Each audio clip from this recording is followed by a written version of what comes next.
fight fans? It's the TST Alyas here, back again with another banger. And today we have a very special guest because who I have is a featherweight contender. He is the Wolf, Mr. Elijah Pierce. Elijah, how you doing today, sir? Man, pleasure, man. I'm doing good. I'm doing good, doing great, feeling good, getting ready for this next one. Finna make it happen. The For hunt sure, continues. for sure, for sure. And just thank you for taking the time out to talk to me. Oh, no problem, bro. Hey, let's just get straight to business because November 29th, big fight coming up. You go fighting Lorenzo Para, a big fight, months in the making, ever since your last fight with that post-fight call out and stuff like that. Talk to me about this matchup. Um, well, I mean, we was supposed to fight. I want to say about a year and a half ago, I believe. So, it's finally kind of came into fruition or whatever. So, it's just another opponent or excuse me, another obstacle in the way of what I'm trying to achieve, and that's to become world champion. So the good part is that once I knock him out, then I'll face the champion or I'll fight for the world title. So this is what it's all about. So of course I'm going into this fully locked and loaded, ready to give it my all, and you know achieve what I've been trying to achieve since I began boxing. For sure. And, in this fight, you're making the defense of your WBO international title. Aside from Para, what's been the biggest focus in this training camp? Honestly, just see, it's funny because I'm about to give you some exclusive information. Pretty much like a lot of people they've gotten used to me being such a pressure fighter and knocking guys out that they kind of disregard my upbringing and where I come from. You know what I'm saying? Like I was, especially in the amateurs, I was known as I was a pure boxer. You know what I'm saying? Like I was known as Sweet Pea. That was my nickname. Everybody knew me as that. And a lot of these top fighters today, Shakur, Teofimo Lopez, a lot of these guys, they knew me by that name. You know what I'm saying? I was very notable in the amateurs around that time. So I mean around the 2015, 2016 time, whatever. So um, you know, later in my pro career, I started to find my power, and I started to, recognize that I could get guys out of there. Well, I always had power, but it was just in the way that I was finishing guys. Like, as of late, once I went down to the proper weight class, because I actually started my career as high as 135, 140, and I didn't know about the I didn't really know how to cut weight properly. And then once eventually I learned the tricks of the trade or whatnot, and kind of seen how a lot of these guys were cutting massive amounts of weight and shit to get down or whatever. I somewhat follow suit, because why would I put myself at a disadvantage? It just makes sense. So ultimately, I've been knocking guys out, really just walking them down. I really haven't even had to get in my bag for the most part. So I think this fight right here, I'm trying to go back and show people that, okay, yeah, like, don't get it wrong. Like, I may punch hard, I may be able to get guys out, but I also can box, and I also, that's my foundation. I'm a boxer first and foremost before anything. So, you know, people can expect a knockout, because I always go for the knockout, and which I've stated in other interviews. But at the same time, they can expect a different type of Elijah Pierce to show up on the 29th. For sure. And, speaking of that, amateur career, you've had a lengthy amateur career and you've been, notorious for, being the sparring partner of some of, the biggest names in boxing, most notably Gervonta Davis and stuff. But, Mhm. what was, your biggest adjustment when you were jumping from, amateur to pro, because, obviously the amateurs, it's a high volume style, shorter round, so you have to get a lot more in. And it Right. seems like in the pros, you have to kind of time stuff out and you got to be a little more patient. So what was the biggest adjustment for you? Yeah, I mean, well, I've always had a pro style, even in the amateurs. You know, that was one of the asterisks of my amateur career. It was kind of like there's a lot of fights I really feel like I should have won, like big fights too. Whereas, you know, in national tournaments and stuff where I came in second or third or whatever, like I felt like I should have won those fights. But because of things like that, you know, the more slower pace and faster paced nature of things, like I kind of felt like I got the bad end of it. So one going into the pros, I was a lot more comfortable because I could pace myself, having that extra round or whatever, and then eventually, you know, so on and so forth with the extra rounds added, you know, from 4 to 6 and then 8 and so on. You know, I was start being able to pace myself and figure out how exactly I wanted to fight. Yeah, for sure. And it's interesting because, this fight going further, you're headlining the Manny Pacquiao Promotions US debut in California. How do you feel that, you've been entrusted to be the main event of, the debut US card? I mean, it's an honor, of course. You know, just because you know I am a fan of Manny. You know, I respect Manny. I love nothing but respect for what he's done in his career. But at the same time, I feel like it's somewhat justified just because of the work that I put in. You know, I worked hard for this. It's not, you know, I was given nothing in my boxing career, nothing. I earned every single aspect of it, and I think they chose the right person because end of the day, you know, I've always been an entertaining fighter, fan friendly. You know, I come to entertain. I'm a natural born entertainer. You know what I'm saying? Like it's not just fighting. I do a multitude of different things, so it's in my blood. It's in my nature to entertain. I sing, rap, dance, act, whatever form of entertainment. I probably am pretty good at it. So you know that's just naturally what I love to do. So you know this is just another I guess you could say another step in that road. For sure. And it's interesting because this is the second fight of 2025 for you. Second fight officially at featherweight. Last fight, you stopped Michael Dasmarinas in the ninth round. What is something that you learned from that fight that you can take into this one coming up? Just more so had to do with like preparation and in terms of like um you know making sure things are 100% as far as my whole camp concerned, and then I would say just being a little bit quicker in terms of adjustment making or whatever, because I can adjust on the fly, but you know, as I looked at my last performance, I did see that I could have adjusted a lot quicker. You know, but I would say I kind of relied a little bit too much on my corner instead of myself. So I mean, I would say really just a mental preparation more than anything. Absolutely. And speaking of featherweight, man, you've been a top contender for a couple years, not only at featherweight, but at, super bantamweight. But you're ranked in the top 10 of three sanctioning bodies, ranked in the top three of the WBO and the WBA. Do you feel like a win here could shoot you up to that title shot? Oh yeah, absolutely. I mean, it's basically. I mean, as far as I was told, this is an eliminator, but I know the WBO they necessarily don't identify things as eliminators or whatever. So, but as far as I'm concerned, like this will be my eliminator. So, like I said, once I beat Par, I will be fighting for the more than likely the WBO world title sometime next year, hopefully against Rafael Espinoza. Yeah, and speaking of Rafael Espinoza, he has a fight coming up against Arnold Kagai on, I think, no, like a couple weeks before yours. Is that a fight that you're going to keep a close eye on?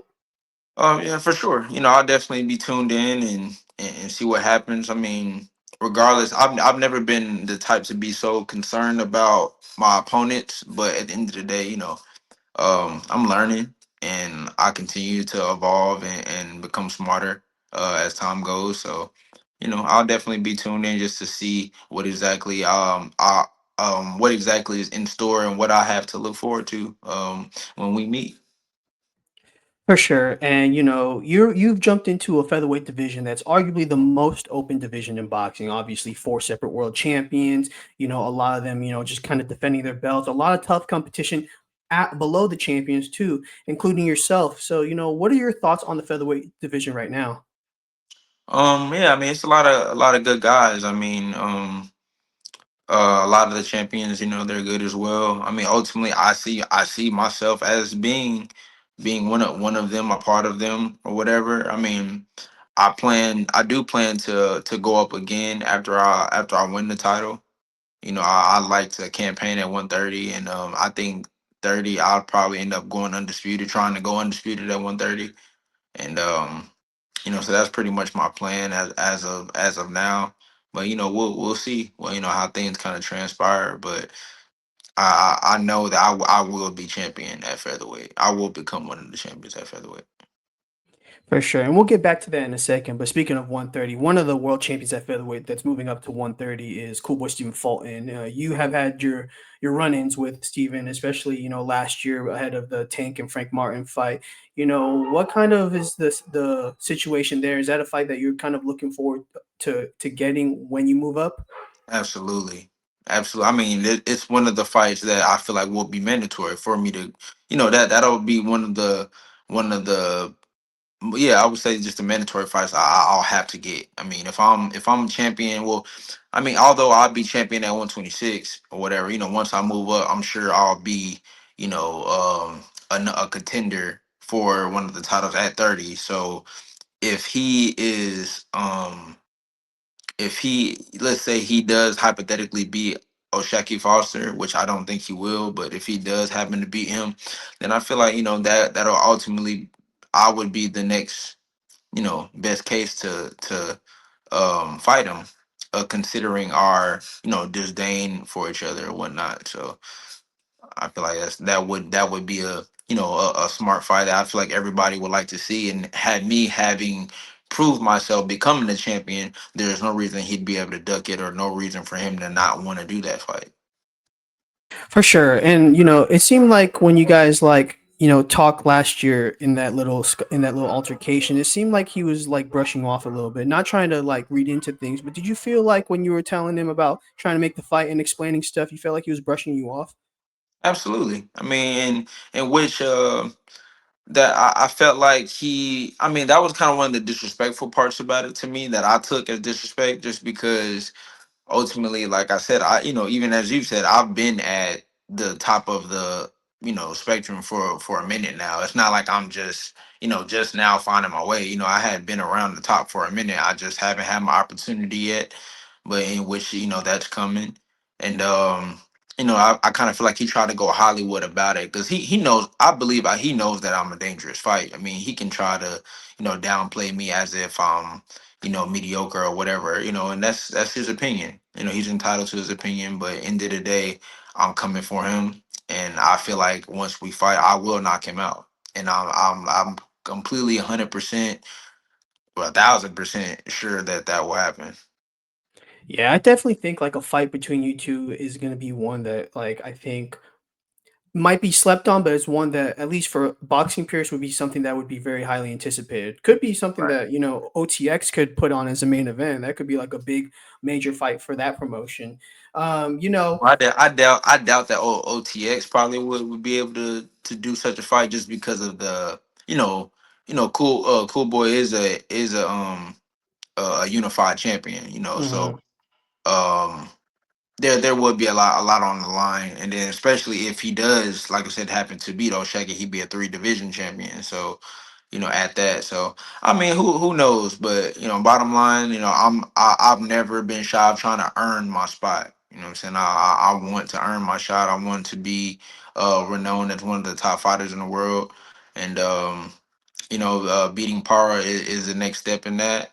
And then I'll worry about the next. Right now I'm just focused on Para and beating Para. Once I beat Para, then I'll worry about the next guy, and then so on and so forth. One thing that's interesting about you that's very intriguing, in this current day of boxing is, you don't let the losses define you, 2 losses, but yet you're still, a top contender. You've been a top contender in 2 or 3 divisions. You're currently on a 12 fight winning streak. Last lost to, I think, Suleiman Sagawa back in 2019. What was the biggest lesson you learned from that fight?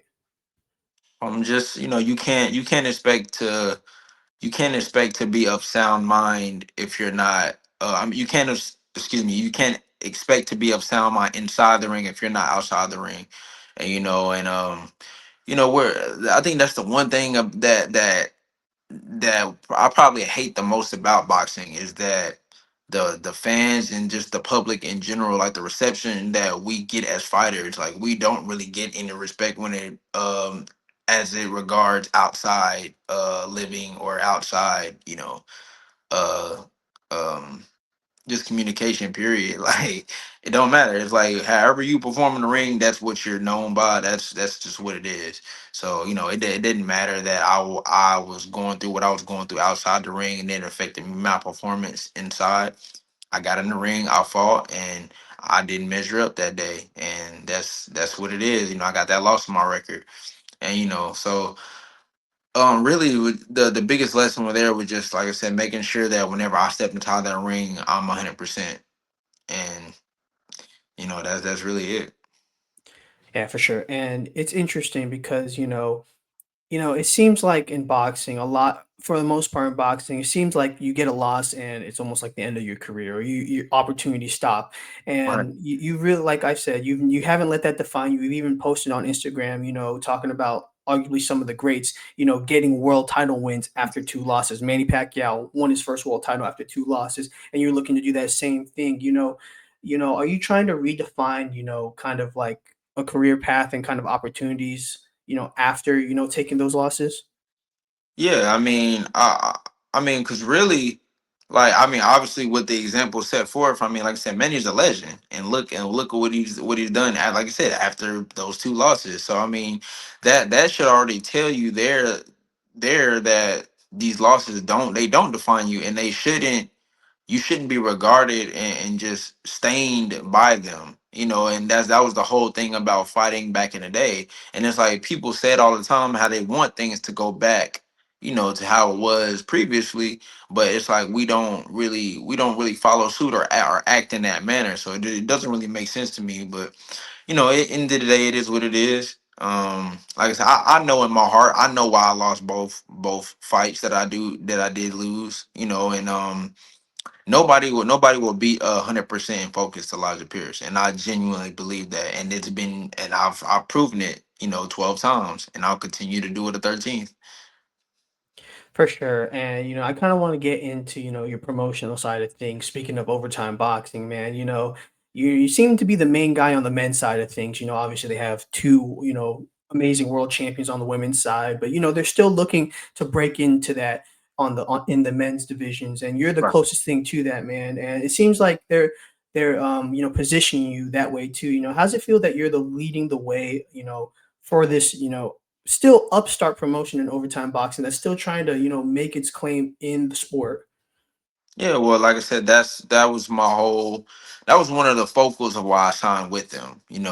Shout out to Britton Harden. He's one of the I believe the he's one of the director of operations there.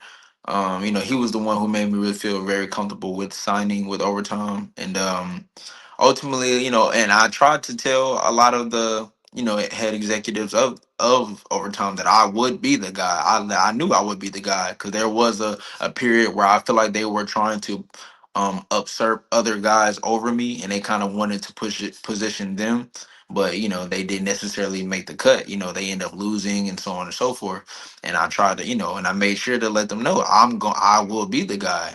Only reason, like I said, I've been in the position that I've been in is because outside things or whatnot. It had nothing to do with my boxing ability or anything like that. It's just, I had a bad end of the stick, some bad luck, dealing with what I dealt with, both losses. And I'm here and I'm back and better and I'm ready to claim what's mine. Absolutely, and you were born in Oklahoma, and Yeah. the boxing scenes there is very slept on. Obviously Grady Brewer, season a contender series season 2 winner. He Right. came out of there, man. How important is it to represent where you're from when you step in the ring? Oh, it's definitely important. And shout out to Grady Brewer. My father actually trained Grady Brewer after he won the contender. Yeah, my Grady Brewer is like a one of my big homies. You know what I'm saying? I didn't been around him since I was uh probably like 9 years old. Oh Like, wow. yeah, like I remember when he was training for Fernando Guerrero. I believe that was his name, and I was a part of that camp. I would just running with him and everything else. I mean, we used to run up Mount Scott and all types. I mean, I used to swim with him. I mean, all that stuff. So it was just cool to have been a part of his somewhat of his legacy too. So I'm just looking to carry the torch. For a lot of the Oklahoma guys. There's a lot of great talent there that didn't necessarily get to reach the pinnacle of boxing. You know what I mean? And I'm looking to be the one to, I don't think Oklahoma hasn't had a champ since Sean O'Grady. And and coincidentally, my co-promotion Viva Promotions, they have actually ties to him, family wise. So I think that's cool that, I'm able to take the helm and be that face of Oklahoma and, bring them another world title back home. Absolutely, and you reside in Georgia now, right? Yes. Boxing history there is rich. I mean, it's in the blood, obviously. A lot of all-time greats come out of Georgia. Do you feel like when you moved to Georgia, you felt like, your skill or, your boxing IQ or just your talent overall kind of improved just being around more resources? Um, not exactly. I just think that, I mean, ultimately, I always like, it was natural. Like I was born with the talent. I was born with it. It was naturally ingrained in me. And when I came here, when I started to box in Georgia, a lot of people were able to see it. And then once I began fighting, I was still amateur at that time. Once I began fighting, I believe that that's when the kind of resource part came in because it is a little bit more of a bigger LBC than Oklahoma. Obviously, I started to see different realms like of where I could go as far as like the whole Olympic path that I took. To where that's kind of how I ended up fighting in the 2016 Olympic trials, or was it 2015 or whatever, but the Olympic trials and whatnot that year, and then so on and so on. So it low key did stem from that. For sure. And one thing I do want to mention, very, very well known about you is, your weighing antics. You like to, put on a show. One time you brought in like a happy meal for one of your opponents and stuff like that. Where did that, originate from? What made you want to start doing that? Actually, it was a thing with me and one of my close friends. He's also he's a former, well, he's a pro, but I think right now he's retired. But I don't know whether he may or may not come out of retirement, but he retired now. But his name is Bilal Quinton. He's just a close friend of mine, and basically we kind of came up with it together, and we had our own little two-man clique, I guess I would say. And so we were actually both doing it. But being that I'm in a higher position than him, it was just kind of was more notarized by me, and it just kind of stuck, man. Obviously I've continued to do it, and um I really like doing it just because of the fact that it solidified also more of who I am and what I say, and that I say what I mean and mean what I say. Is like, because think about it. If I'm willing to do these things, obviously I'm putting more pressure on myself to win. Because obviously, if I was to lose, it's gonna, people are gonna clown me. They're gonna make fun of me. Oh, look, you try to be cocky and you lost, blah blah, blah, like you stuff like that or whatever. So, it just only shows that I am who I say I am, and I can back it up. I can talk the talk, and I can walk the walk. For sure. And without giving any spoilers away, you have something in the works for this upcoming weigh-in? Yeah, yeah. Most of the time, everything happens very naturally and organic with me. That's just how I like to operate. I don't really try to force anything. I just kind of let stuff happen, and then when the idea pops in my head, I go with it. Full fledged, and like I said, I'm an entertainer at heart, so I'm always gonna put on the show regardless of anything. Absolutely. And Elijah, before I let you go, I like to play a game with my guests. Every time, to keep the mood light. I like to play a game. Are you down to do that? Yeah, no problem. What's up? All right. So this game is called Keep Two and Cut Three in the featherweight division. So I'm gonna have five fighters, and you're gonna have to make the decision to keep them or cut them. Kind of like football, but we're talking boxing wise. Okay, The two that you keep are you're saying are the top two in at 126. So we cool? okay. All right. First one we got the Wolf. Oh yeah, of course you got to keep the wolf. Got to. All right, all right. Next one we got WBA champion Nick Ball.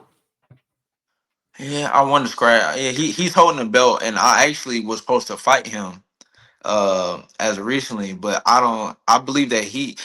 I was told he pulled out of negotiations, so I mean, he's gonna get cut and chopped regardless by me. So It's crazy. You're not the first person to say that he pulled out of negotiations. So, well, it seems like there's a pattern there. But we'll cut him. Next guy we got Shoo Shoo Carrington.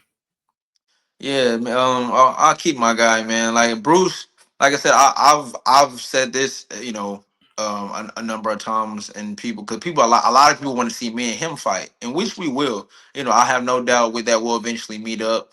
Because me and him, we went 1-1 in the Olympic trials. I beat him the first time, he beat me the second time. But with him, he's actually a very good friend of mine, like genuinely. Like I don't have many friends in the boxing world, but he's actually somebody I could say, reasonably that he's a genuine friend. So I have nothing but love and respect for him, his family, and I wish him the absolute best in his career. And until we meet again, to settle up our 1-1. I hope he does well, fares well, and continues to whoop ass too, just like me. Yeah, absolutely. And it seems like it just seems like if you guys do fight, that would be like an entertaining fight. You guys are just fan friendly guys. Absolutely, yeah, for So that sure. would be something that I would be looking forward to. So we don't even have to say the next two names to try to keep or cut. You already kept yourself and Choo Choo, so we're just gonna see who you cut. So you cut IBF champion Angelo Leo. I Nasty. like, yeah, man, but at the same time, I do like Angel Leo. Like he's a good guy, great, good fighter, real tough. Like he's another guy I would like to fight, and I feel like it would be another fan friendly fight. Whereas it would be all respect. I have nothing but respect for him. Just good fighter.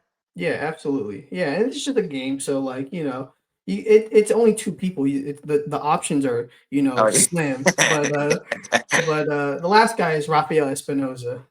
yeah, So for sure. And of course, I'm very, very, very much looking forward to fighting him soon. Um, I would honestly say he's one of the tougher guys in the featherweight mhm. division. I would give him that respect. He's extremely tough, and he slept. I don't think a lot of people would want to fight him.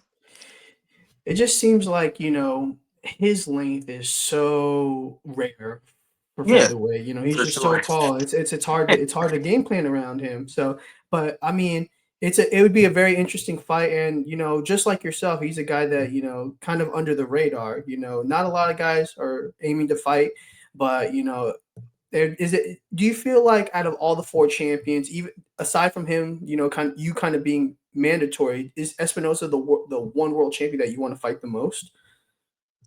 Yeah, just because, like I said, I believe that from a public standpoint, he's the top guy. Like he's the one that everybody is kind of a little, you know, scared of. Or I don't, well, I mean, I'm not gonna say necessarily scared, but I would say that he's the one that I genuinely want to face because I believe I beat him. I'll have the respect that I've earned for sure.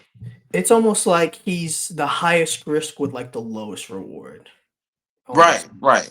That, Almost. that Exactly. That's probably a perfect way to put it. And see, the thing with that is me, I've never gotten anything gifted in the sport.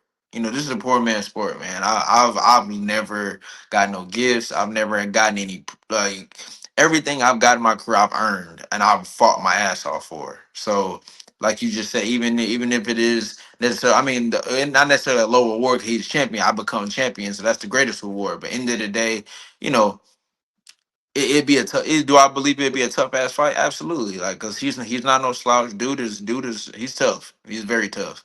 But I believe I'll get the job done, and I believe I'll do it impressively as well. Absolutely. And Elijah, that was keep two, cut three in the featherweight division. I think it was a solid list. So Tough choices, obviously. All you guys are at the top of 126 pounds, but I think there were some good answers. So before I let you go, my last question to you, man, is what can fans expect November 29th when you step in the ring against Lorenzo Parra? like I said before, they can expect me to show up and show out like I always do. I'm always gonna entertain the crowd. I'm always gonna give it my all. And I'm always gonna show heart. And I feel like that's even another lost attribute. A lot of these guys, um I feel like they're like prima donnas.